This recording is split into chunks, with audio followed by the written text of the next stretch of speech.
J'ai toujours été intéressée par le domaine de l'immobilier. Étant donné qu'aujourd'hui, tous les secteurs d'activité doivent un peu réinventer leur activité pour être compatibles avec un monde plus durable, et ce d'autant plus que le secteur de la construction et du logement, c'est des secteurs qui sont très polluants, qui ont quand même tardé à identifier et à s'intéresser à leurs propres impacts. Et moi, ce qui m'intéressait vraiment, c'était de savoir justement si ce qu'on avait mis en place, c'était suffisant et abouti.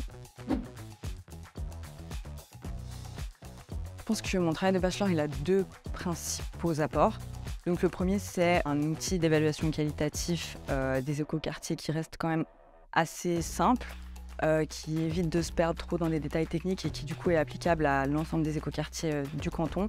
Et le deuxième apport, je dirais que de par l'aspect critique du travail, ça a apporté des pistes d'amélioration sur l'existant qui ensuite peuvent être appliquées pour ou améliorer le bâti ou concevoir de façon plus efficiente à l'avenir.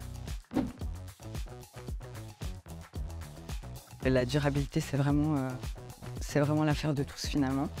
Parce que ce soit pour concevoir ou pour faire vivre un projet ou même pour l'améliorer, il faut vraiment la collaboration de beaucoup de corps de métier, des citoyens, des pouvoirs publics, etc. Et du coup, ça m'a vraiment appris que la durabilité doit devenir un objectif et une préoccupation collective et que la prise de conscience, elle doit vraiment être généraliste.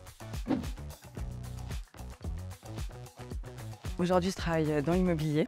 Donc, dans un premier temps, mon objectif professionnel, c'est vraiment de maîtriser et de m'approprier ce domaine-là.